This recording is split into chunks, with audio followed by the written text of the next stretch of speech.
Hey everyone, it's Dr. Jodi here. And I'm Lily. And this is Lily.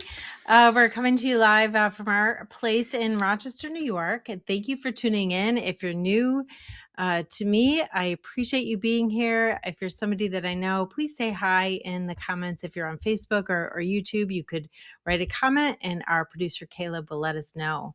And tonight, as promised, I'm turning over the reins to Lily, because she's going to interview me about my story and why I'm here and do this work, helping people get over their anxiety, helping people push through ADHD and have emotional wellness. So I guess I'm not going to give too much away because I want to know what you're curious about. Yeah, I thought it would be a good start to ask. I don't know this about you. Why did you want to be a therapist? What made you get here? Well, when I was in high school, I wanted to be an architect, actually. And Really? Did you know that? No. I wanted to be an architect. I liked drawing, designing. I think maybe in middle school, I had a project. An architect came into our school and I loved it. I thought that was the coolest thing to design my own bedroom. That was our assignment in middle school. But so I wanted to be an architect, but I was volunteering when I was in high school, and we did a lot of things. We gathered things to give away, or we, made connections. I worked at an after-school call-in center for kids. It was called Latchkey Kids. When kids would come home from school and their parents were working, and they were lonely and needed someone to talk to, they'd call this hotline, and I volunteered once a week at that hotline. And so I realized, I didn't even know, but when I was young and naive, I realized that you could do those things for a living. And right about junior year in high school, I switched and I said, I want to help people. That's early. Yep, it's really early. I knew from the start. So I'm 28 years as a social worker, but that was 6 years before that. I was junior year of high school? Yeah. Whoa. Never look back. You don't want to be anything else? An architect anymore. I do want to be an architect still. You know me, like I want to do everything. I'm multi-passionate. I wish I could have like 5 careers, but social work is actually great because you could do a lot of different things with social work. You know, you could work with different people. It's about helping people or helping social innovation. So there's such a variety. It's like a lens, the lens through which I could see the world and make my little actions that I could take to make the world better. Yeah. Cheesy. Well, I guess I thought you wanted to be, I guess I just assumed you wanted to be a therapist because of the anxiety that you've had. I mean, you've shared a little bit about that if you want to. Well, probably that's true. I mean, probably because I experienced, hardship when I was young and I had emotional struggles when I was young. That probably is what inspired me to help people when I was in high school. Like sit in a, do you know this term? A lot of my clients use this term, like the therapist friend. No. You never heard that? No. It's like a lot of my clients use that term therapist friend and they feel like they're the friend in the group that's the therapist friend. Yeah. Yes, I have. Oh, okay. It took me a second. Like, they're your age. I don't know. So that was you? I was me. Yeah, that was me. You. One time I was in college and hi Peggy. One time I was in college and my friend had a friend call up and say, was talking about something that happened. They were really overwhelmed. They were crying on the phone. And my roommate was like, maybe you need to talk to Jodi. So it really happened since I was young. I was like that therapist friend person. And I think that was because I understood suffering.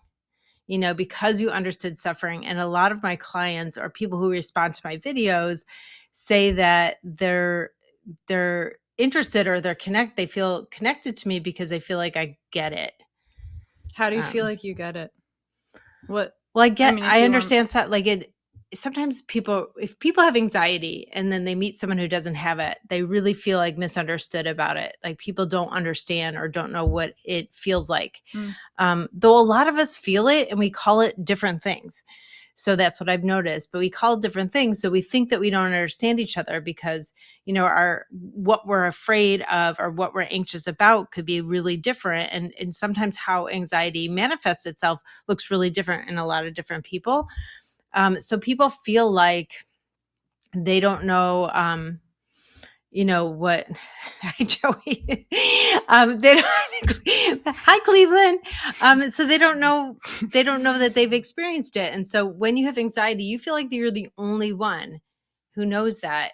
I had a client one time that she said that when they get assigned assignments in English class, her friend would say, I get so much anxiety about writing an essay. And my client was really mad. This is years ago, so you don't know who she is, but years ago, she was like, that offends me because she doesn't know what real anxiety is.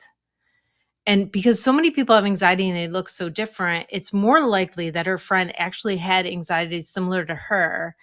Maybe it was triggered by something different than she was actually belittling anxiety or acting like it wasn't as bad as it was. Do you know what I mean?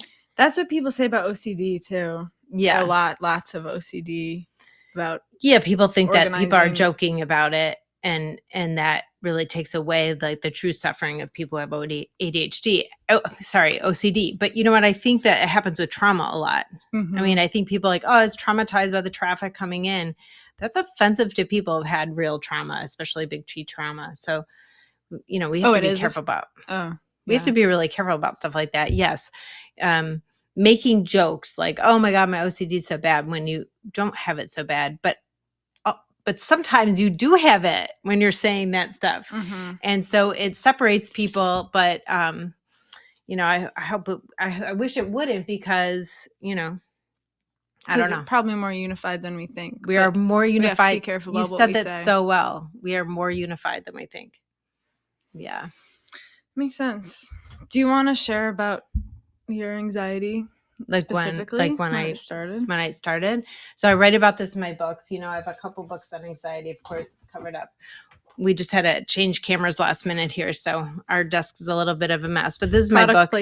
Product placement. Vanna White. Yeah, so I talk about this in my book. So this is not like a new story for a lot of you, but my anxiety started when I was 5 years old and went really heavy into my 20s, my mid-20s, before I really could get rid of it. And I tell that because that's 2 decades. Because a lot of people think that if people get rid of their anxiety, that means that they probably didn't have it so bad. And like some people have just some people have anxiety disorder, and then some people have regular worries. Do you hear people saying that? Mm-hmm. I know sometimes teachers teach that at school, like there's regular worries and then there's like a real anxiety problem. Mm-hmm. If you're suffering at all, it's a problem. You could feel better, right? And so it's such different intensities, and it may be triggered by, it might be triggered by different things, and it might look different ways. But if you're suffering, you deserve to feel better. So I like to stay out of those weeds. But I like people to know that I struggled for so long that hi Pidge. I struggled for so long that there's hope, even if you struggled for a really, really long time. But anyway, so I was 5 years old and I was learning about the presidents. It was February, and I was learning about President Washington and President Lincoln. And I was like happy-go-lucky, and we were driving home in the car from this presentation. And so let's see what happened. So I was like happy-go-lucky, and I asked my dad, I was like, where are the presidents now, Daddy? And he said, they're dead. And I was like, what's dead? And he's like, you go to sleep and you don't wake up anymore. And I think that was terrifying. Terrifying. I was like, what? It was like the first time, I was 5. So it was the first time I had awareness of the duality of life. Like that thank goodness. I mean, that's so lucky, right? To get to 5 and not have suffering in your face like a lot of people do at that young age. And so I was like, wait, all of this could be taken away. I have no control over it, how I'm going to feel when that happens. And so I lost tons of weight. I couldn't sleep. People had to be with me around the clock. I really struggled. And, over the next 2 decades, it came and went in my life so often. But I didn't I felt like it just came when it came, and it went away when it went away. And I really felt no control. When it came, I hated it and stayed like the sessions of anxiety, like the months were a really long time. And then all of a sudden it would go away. And I really didn't see any kind of pattern or know that I had anything to do with that until I was in my 20s, when I was like, I cannot live like this. My son was already born, and I had a stepson, and in a young family, and I was like, I can't live like this. I have to do something about it. And I come to learn in working with my clients that there's two kinds of anxiety, and we're not going to only talk about anxiety in the show, but it's like a catch-all for suffering in a lot of ways, especially in this world right now. But I came to understand there's two kinds of people with anxiety. One who are like, this is the way my brain's wired. I just have to learn to live with it. I just have to, maintain it. And then there's the people like, nope, I'm not living like this. I'm going to get rid of it. I can get rid of it. And I want it out of here. And I kind of changed into that other person that was like, I'm not living like this anymore. I'm going to figure it out. And like, I, read everything I could. I learned everything. I practiced everything I could. And it took me a couple of years because I had to figure it all out by myself. Yeah. I mean, there wasn't YouTube and videos and all these tips that you have now. Did you ever see a therapist? I did. Yeah. And when I was in my 20s, I did. Actually, when you're a therapist, you always should have like a supervisor or somebody that you go to make sure that you're staying grounded and in a good place so you could keep your clients in the center. So it is something that we always have to practice. That's interesting. Yeah. I was going to ask you, the supervisor is different than the therapist. A supervisor is totally different than a therapist. Yes. You could have a peer like supervisor group that you could support each other around cases.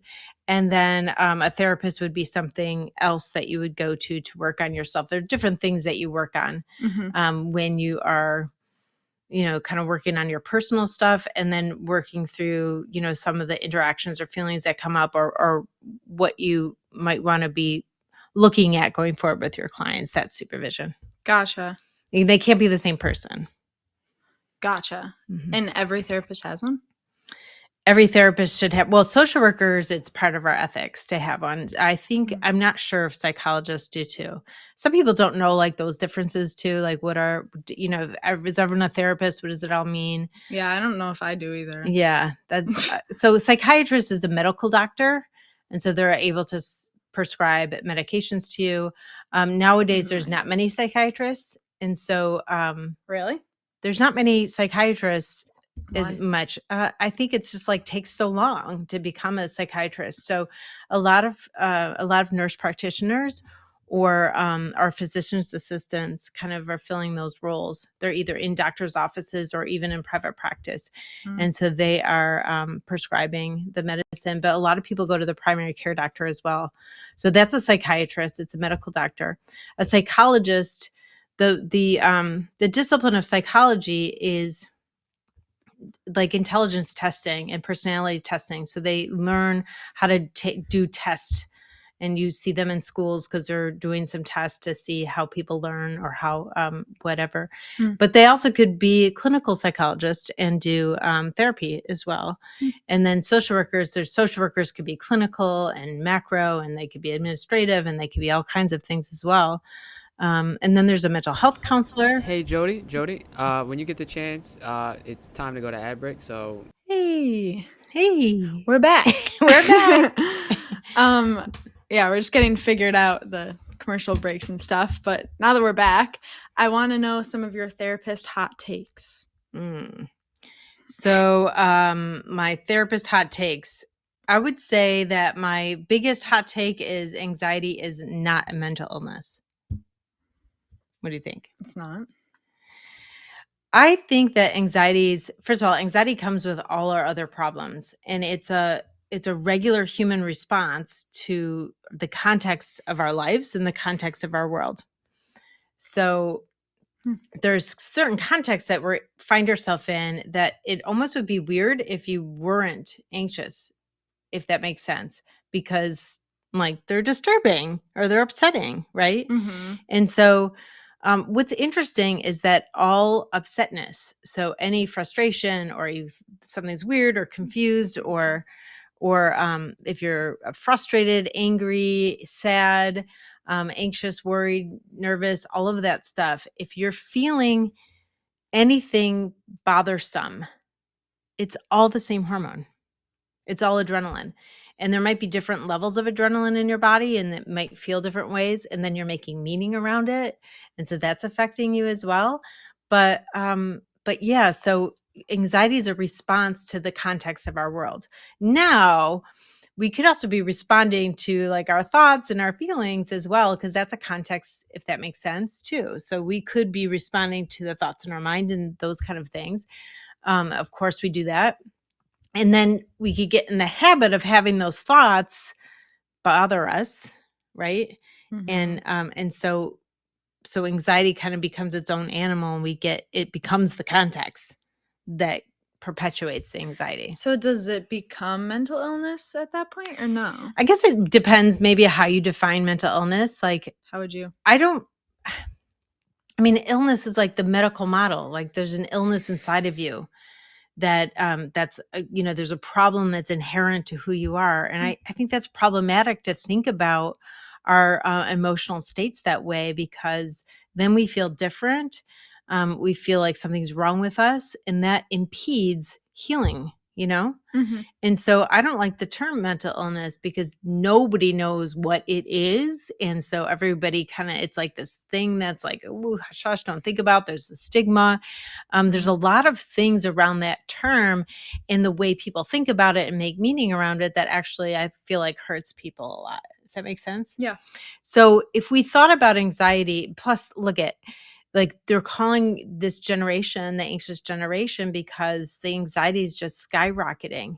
People are struggling so much. When I say anxiety, I do mean anxiety, depression, cognitive,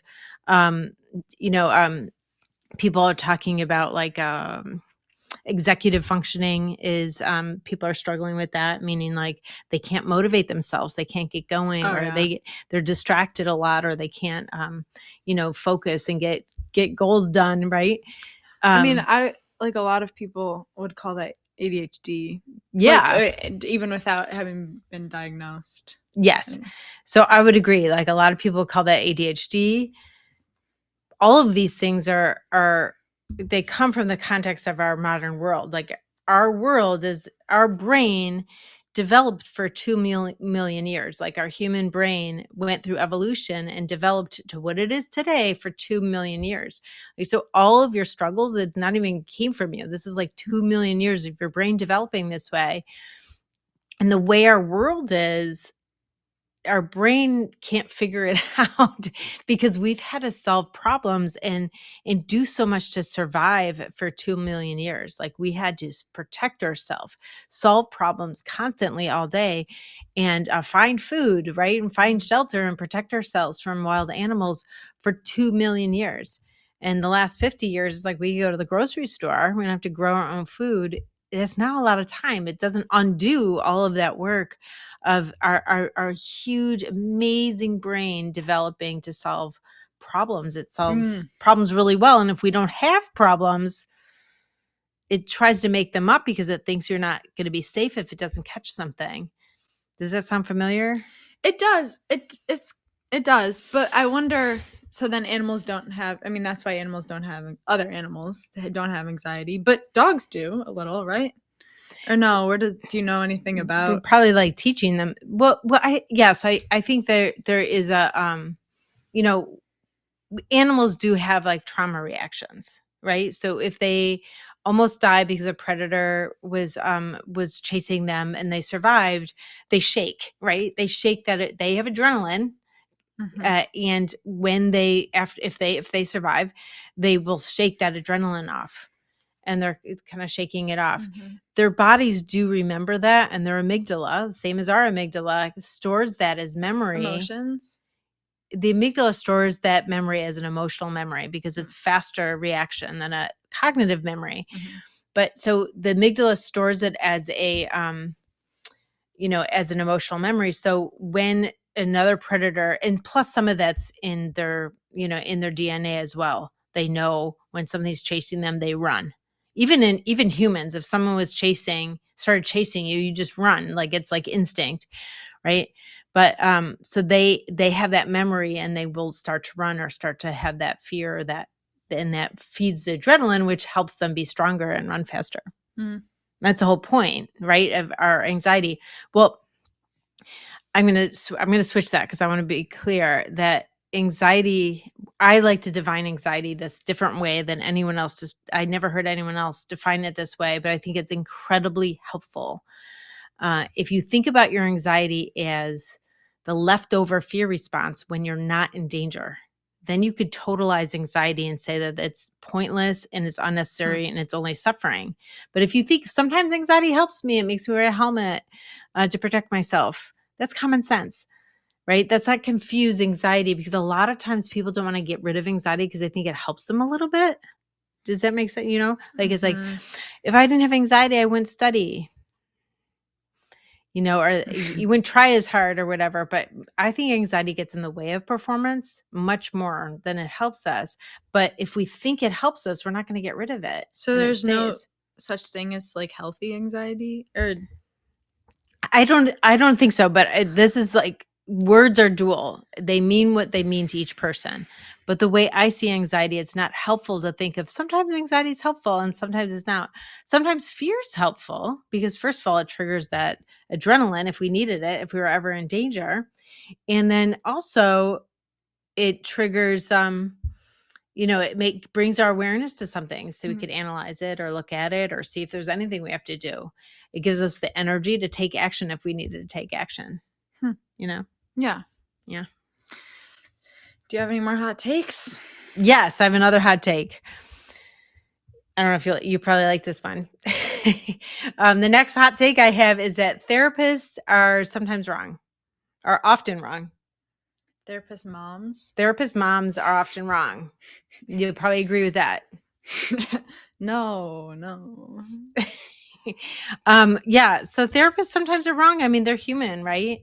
And so, sometimes they mean well and their intentions are great, but there is a lot in the traditional mental health, or in the past, we've done some horrible things. You've probably heard those stories about, those clinics where women were called hysterical and they did all kinds of things to people, acting like they're helping them, and really horrible things. So we have to really be careful that there's still some of that stuff happening. And I think, like, labeling people, telling people like you're just going to have this forever, nobody means to hurt people that way, but that does in fact hurt people, because it makes them think that I'm different, and I'm different affects their mental health much more severely than just the anxiety or depression alone. That's bad enough. You don't need on top of it to feel like because we want to belong, right? Biologically, we need to belong, because if we were left out, we'd die out there, right? We needed the community to keep us safe, especially from, to eat and keep warm, and not be susceptible to the wild animals in hunter-gatherer time. So, 1 minute. Okay. We're back again. Here we are. I just want to talk about the last hot take, the therapists are often wrong. Because I thought you were gonna say, like, obviously in the past there's been a lot of different wrong things, but do you ever feel like you're worried in the room that you're saying something wrong or you mess up, and how do you backpedal that or deal with that? Yeah, absolutely. I mean, if I wasn't always worried a little bit that I'm doing something wrong, it would be like I didn't care. Right. So if I was like, nah, I never worry I'm doing something wrong, then I wouldn't really put that other person first. And so, in order to stay decentered and be continually aware of everything I say, because what I say matters. I mean, I know that sounds like kind of egotistical, but my clients say that they have my voice in their head for like years. And so I have to be careful of everything I say. And sometimes people are like, I remember you said this. And I was like, I didn't say that. It happens all the time. People are like, when you said this, I was thinking about this. And I was like, oh, that's not how I said it, but Or how hey, you it helped meant. them. Yeah. I mean, but I have to be so careful, because not only do I have to say the right things, as I have to know how people are taking it. So get a little bit of feedback. And if I'm not that aware, then I don't care enough about my job and I shouldn't be doing it anymore. So the way I'm careful, or the way I kind of check in with my clients about, is this what you want to be talking about? Or how is that to talk about that like that? I do check in with them about how things are going and if that's okay. And I also invite them to ask me any questions, that I'm transparent. They could ask me anything. And sometimes I catch when I've said something, people call me on stuff. I love it. Especially young people call me on things like, that, and I, tell them I appreciate it. Like they Like keep what? me, gosh, I Like knew you were going to say, I wish I had an example. Maybe I'm like, when somebody hurts them or something, and I'm like, well, you could give them feedback about that or something. And they were like, sometimes they say, I don't really need to do that. It's okay if I don't. And I would say that a lot of the time, but they called me on it, I guess. You know what I mean? It's a bad bet. It's not the best example, but Yeah, I don't have one top of mind. That's right. I was just curious. So that's interesting. Would you say that's a healthy anxiety that you have to keep in your brain? No. That always I would say, worried about what you you're have to saying? call it something else, right? Okay. So it's a concern or a care, an attentiveness or something like that, like a mindfulness, thoughtfulness. Yeah, that Let's makes call it sense. something else, right? I call something anxiety that's really beautiful and puts people first. Because anxiety doesn't always not that you want it to, but sometimes anxiety is so urgent that sometimes it's that sometimes you don't want to, you need to attend to that as a priority. Yeah. Yeah. Do you have any more hot takes? Yeah, I got all of our hot takes. Well, the next one is, people aren't mean to you because they dislike you. Think about that.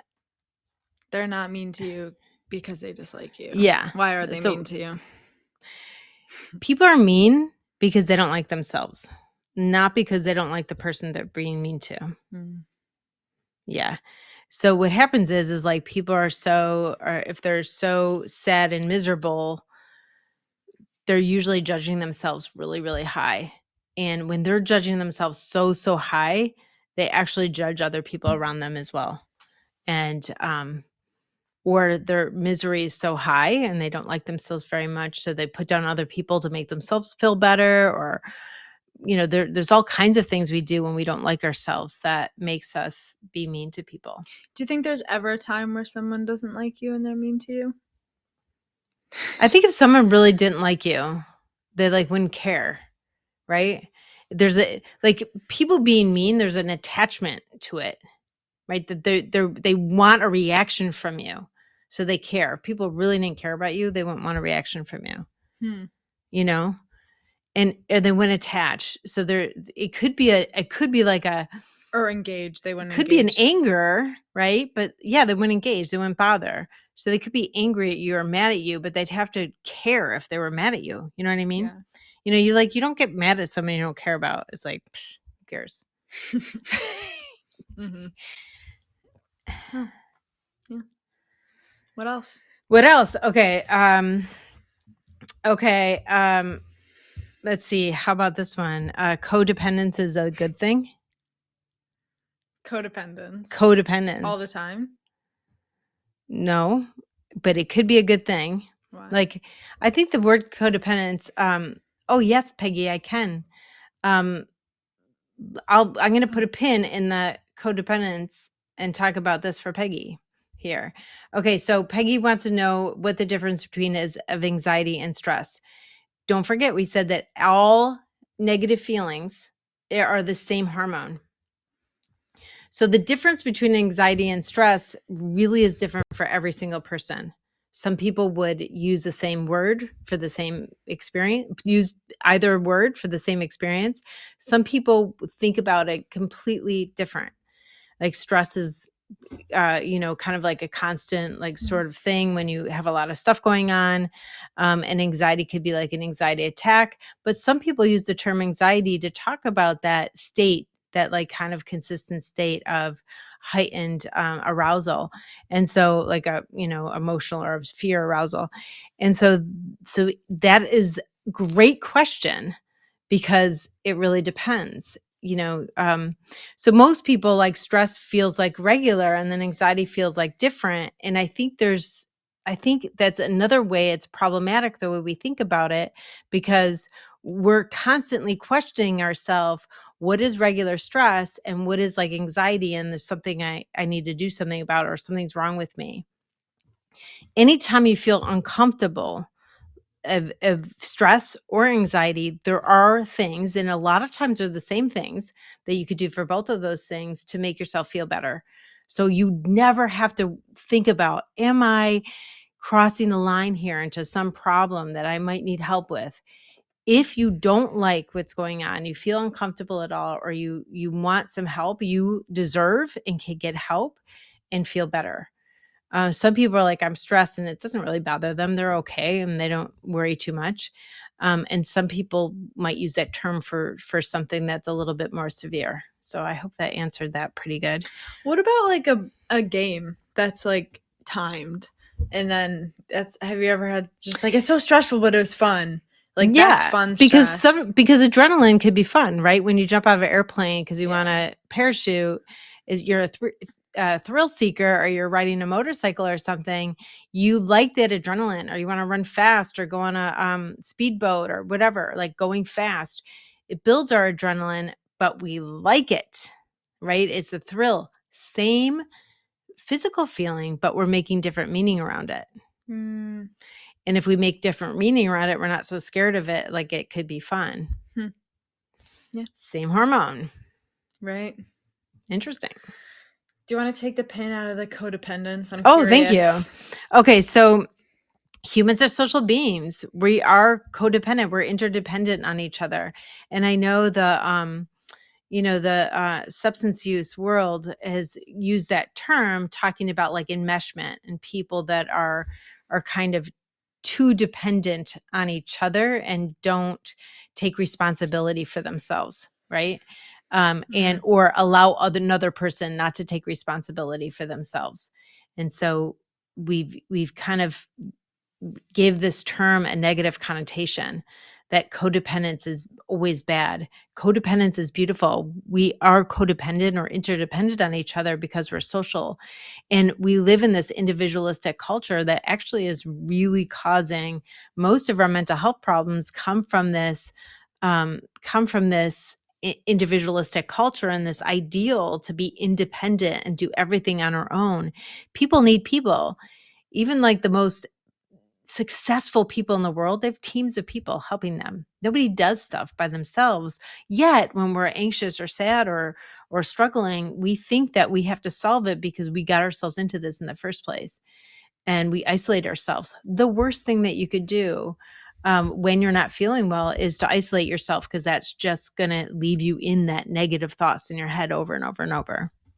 Well, I'm going to challenge you, because I feel like you've told me before that we don't have needs, and that's really frustrating to hear from your mom. But like, what do you mean? Like, because you said people need people. So what needs? Caught out. That's what I'm talking about, being caught out. Like, sometimes people catch me out. Called out. Called Yeah. out. Yeah. Okay, so the word need has and it usually has an attachment that comes with it. So when we use the word need, I need this, then there's usually a judgment behind there, right? So if you're like, I need this, it's like something's wrong with you, and that's the only thing that could fix it. Sort of like there's a rigidness in it. Like, there's not it's very structured. It's not like there's a lot of, it's not like flexible, right? Flexible. It's not flexible. It's like, I need this, and if I don't get this, I'm not okay. Right. So there's a problem with the word, because it brings attachment and brings like judgment, and in only one way. And so for like, we need blah, blah, blah, you need therapy, or you need, you could benefit from therapy, right? And anytime you do something to help yourself, you're always like weighing the risks and the benefits. It's not like you could say like you need to exercise. We all know that humans do better if they exercise. And of course, there's some people with some medical conditions that can't, but so you could use the term as a figure of speech, like I need to exercise today.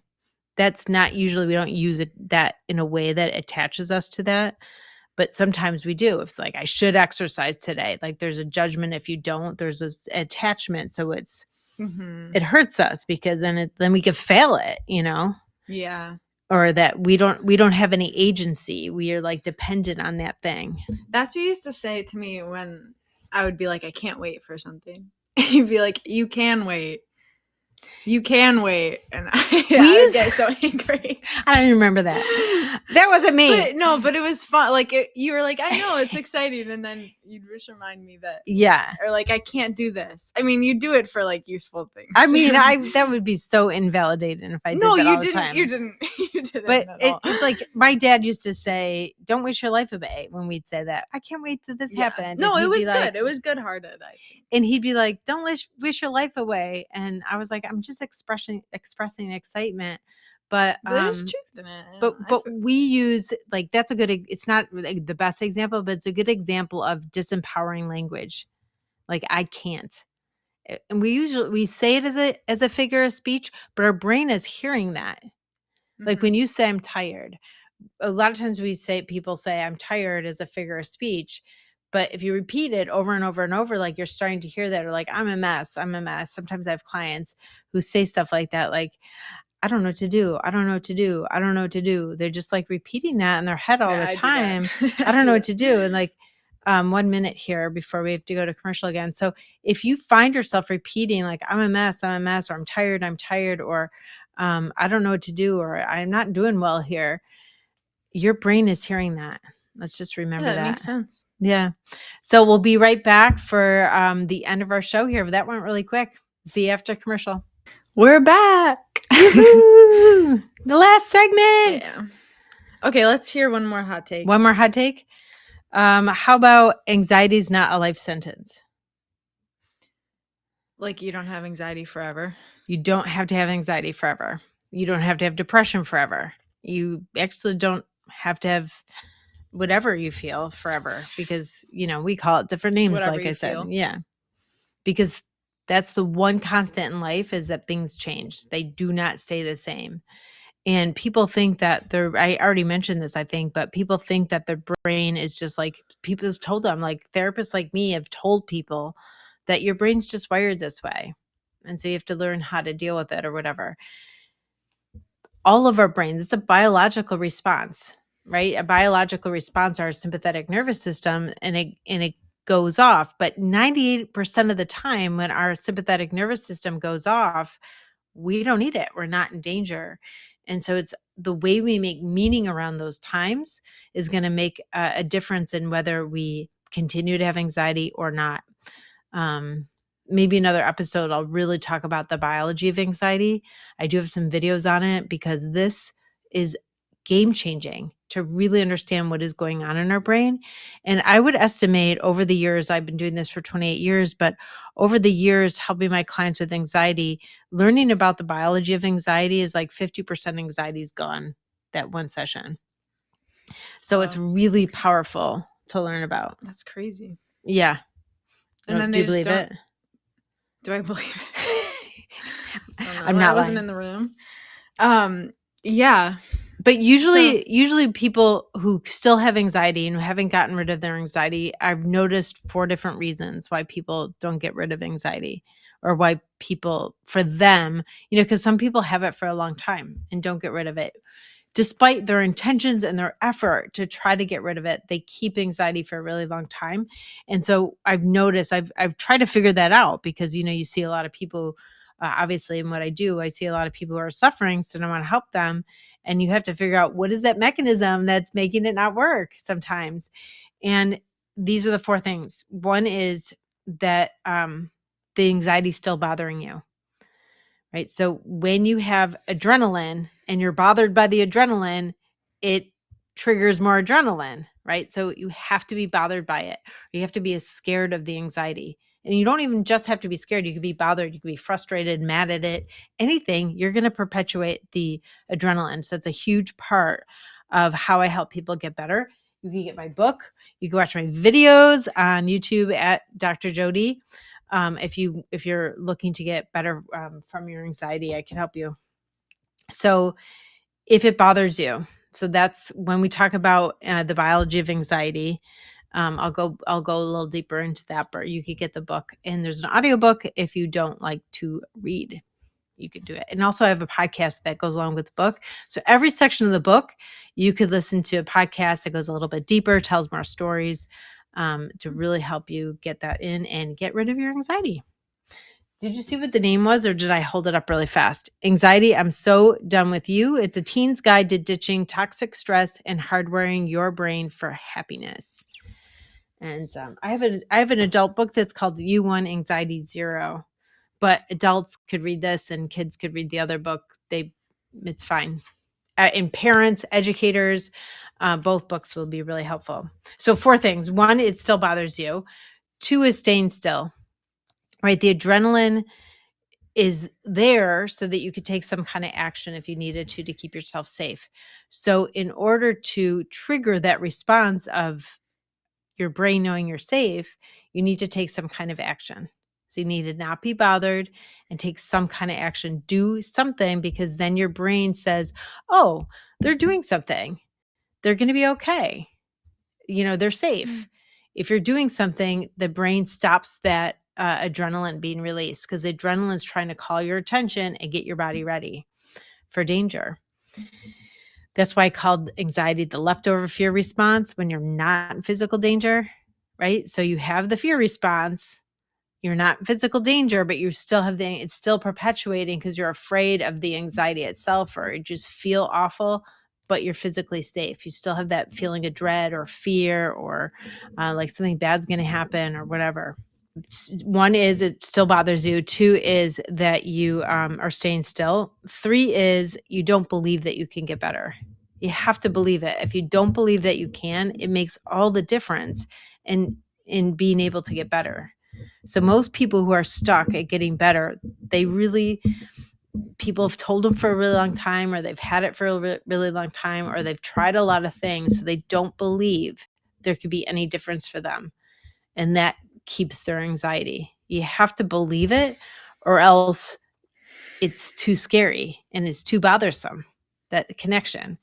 And the 4th one is that you don't like yourself.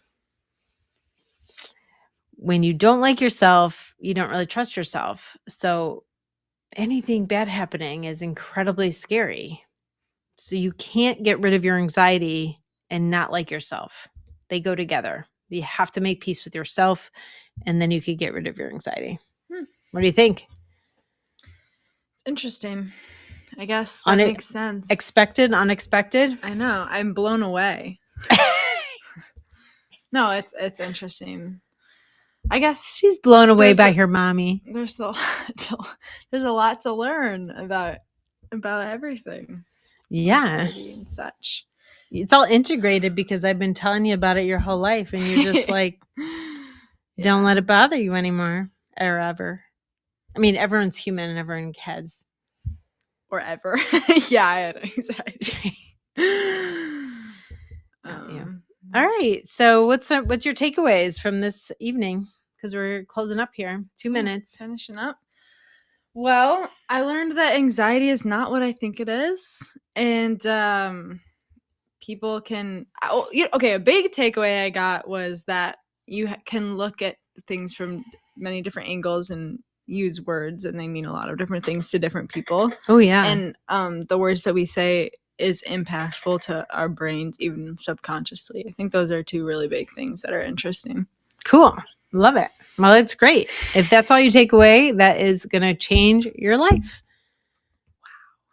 Wouldn't that be great? That would be awesome. That'd be awesome. All right. So we are live. Tonight's the world premiere, but we're live every Monday at 8 p.m. Lily will be with me sometimes, especially if we're going to interview a guest, and sometimes you might just have me and a guest, especially if she's busy. But hey, Michelle. So, love you all. Thank you so much for watching live. I'm incredibly touched to see this large number. I'm shocked and surprised, but I'm so happy. If you want to sign up for reminders or get on my list so you could give me some topic ideas or let me talk about anything that you need to make your life better and better.